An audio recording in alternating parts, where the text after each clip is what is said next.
Hey, what's going on? This is Rodney Stokes, and in this video, I'm going to talk about the #1 mistake that you need to avoid as a marketer. It doesn't matter if you're marketing on social media, you're marketing to your email list. It doesn't matter where you're putting your promotional efforts. This is the #1 mistake that I see people make, and that is to talk about the features of something rather than the benefits. So I'm going to pull out my phone to give you an example. If I made a post that said, how would you like to brighten up your skin, reduce signs of aging, protect yourself from UV rays, hydrate your skin, reduce dark circles, and treat acne and dark spots for less than $1 a day? How many of you would respond? I know I would, right? I piqued the interest. I told you all of the benefits. I told you the destination that you're going to be heading towards, but you don't know the vehicle yet.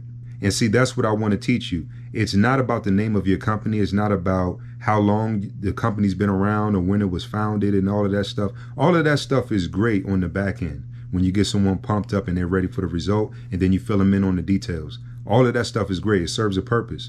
But when you're promoting something and you're trying to pique interest, you're trying to prospect to your perfect customer, your perfect audience, you have to do the benefits. Always lead with the benefits. Now, guess what I just sold to you? An apple. An apple a day keeps the doctor away, right? But think about how I broke down every single individual benefit of that apple, and I'm pretty sure the list goes on. That's just about 6 of them right there. So that's what I always try to do. Anytime I sell something, I think, who is this helping? What problem is it solving? And what group of people share this problem? And then once you kind of figure that part out, then you can go and break down every individual micro problem or micro benefit that your one thing brings overall. And then that also gives you different marketing angles. So you can have a different topic on your next post to promote. Now you're talking about anti-aging. Next week, you're talking about protection from UV rays.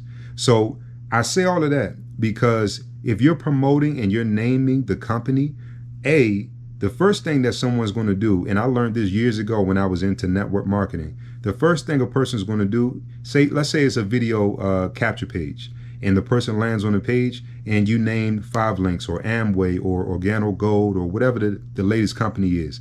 The first thing they're going to do is they're going to pause. They're not going to opt in to your capture page. They're going to go to YouTube or Google. They're going to do their own little research, or they're going to think to themselves, oh, well, I've heard about this company. I already know where this is going. I'm not even going to opt in, and I'm not interested. Right? So that is one reason. But also the second reason is no one cares. No one cares how long your company's been around or the founders. No one cares about that stuff until after the fact. So it goes back to that saying, if you want to sell people drills, don't sell them on the drill. Sell them on making holes. Sell them on the end result. So the challenge to you is now to understand your audience enough that you understand the different problems that they face, and you break your program or your product or your service down in such a way where you're targeting those different pain points, those different struggles, and you're posting about this great solution that you have. And then that's going to lead to a click. The click is going to lead to a capture page, which is going to lead to an opt-in, which is going to lead to a sale on the back end, hopefully. So hopefully I didn't break it down too much and get too analytical, but this is very, very important because this is where most people fail, honestly.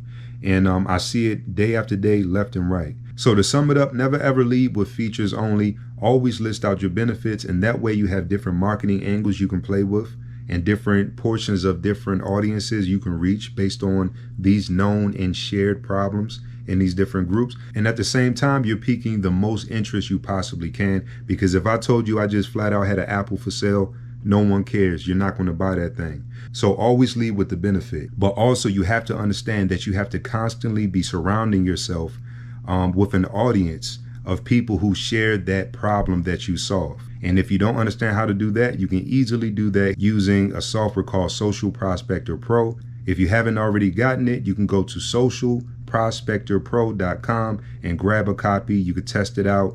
If it works for you, all well and good. If it doesn't, you can cancel anytime, but you will get a 3-day trial. I highly suggest that you do that. And what that's going to allow you to do is what I just said: surround yourself with your perfect audience, your perfect prospects. And then from there, you just start hitting on the benefits of your product, service, or program every single day, hitting on benefits, and then it's being seen by the perfect crowd. You cannot help but to be successful. You cannot help but to generate sales. So hopefully you got some value from this. You got any questions, feel free to comment below, and I'll see you next time.